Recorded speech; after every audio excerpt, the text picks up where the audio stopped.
Hello, and thank you for taking the time to listen to my speech on clean eating. According to the Center for Disease Control, 69% of Americans are either obese or overweight.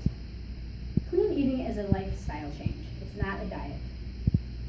Fitness Magazine defines clean eating as not following a strict diet, eating clean, and avoiding processed and refined foods.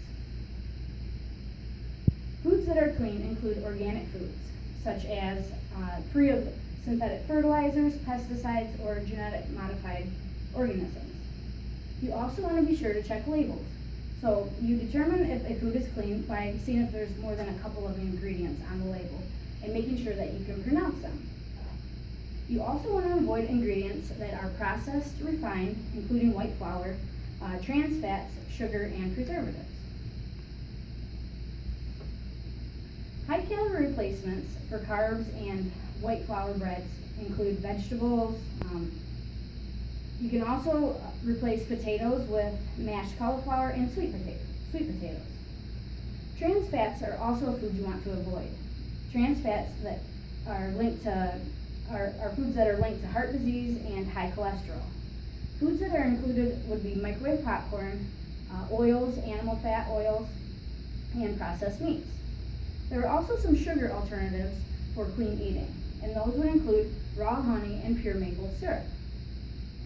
I'm now going to show you how to prepare some healthy recipes. The first one is a replacement for pasta, and I'm going to use a spaghetti squash.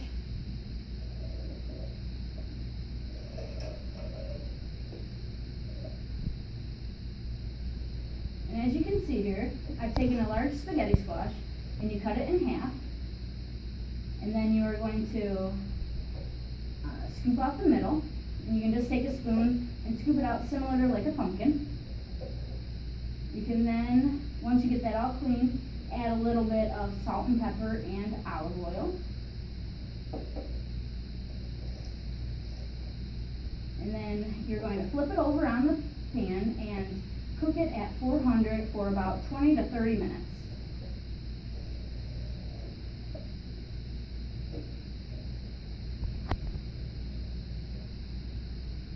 This next recipe is for zucchini, and you can make zoodles.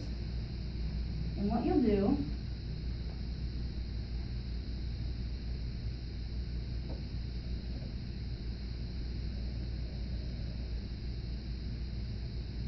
is take a zucchini, and you'll use a vegetable spiraler and spin it around there, and you're going to get something that's similar to a fettuccine noodle. Once you get that, you can add it to some boiling water, and you're going to cook this for about a minute, and then take it and strain it, just like you would any other pasta. You can then take your spaghetti squash that is done and scrape it with a fork, and it's going to create something very similar to spaghetti.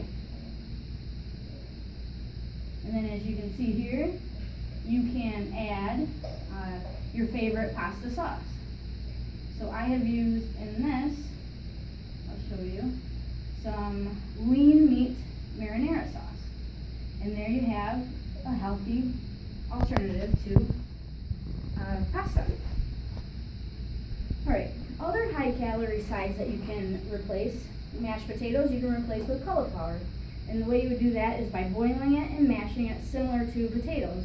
Add a little bit of salt and pepper and a little bit of milk, and it's a very high nutritious replacement. You can also replace boxed rice with a brown rice. Proteins are also important in a clean diet. According to the Women's Health magazine, foods high in protein keep you fuller sooner and longer, and the body does not store protein like it does fat, so it's used for muscle rebuild and energy. Foods that are high in protein include lean meats such as chicken, turkey, and fish. Nuts are also high in protein, and those would be almonds, walnuts, and pistachios. Eggs are also a very high protein ingredient, and they're also low in calories. The benefits to clean eating are many. According to the British Journal of Health, it found that young adults that eat more fruit and vegetables experience flourishing, meaning they're happier, positive, creative, and curious. The other benefits would include weight loss, better sleep, better mood, better skin, workouts, and brain function. So now that I've explained what clean eating is, it is up to you to determine if a product or food is clean.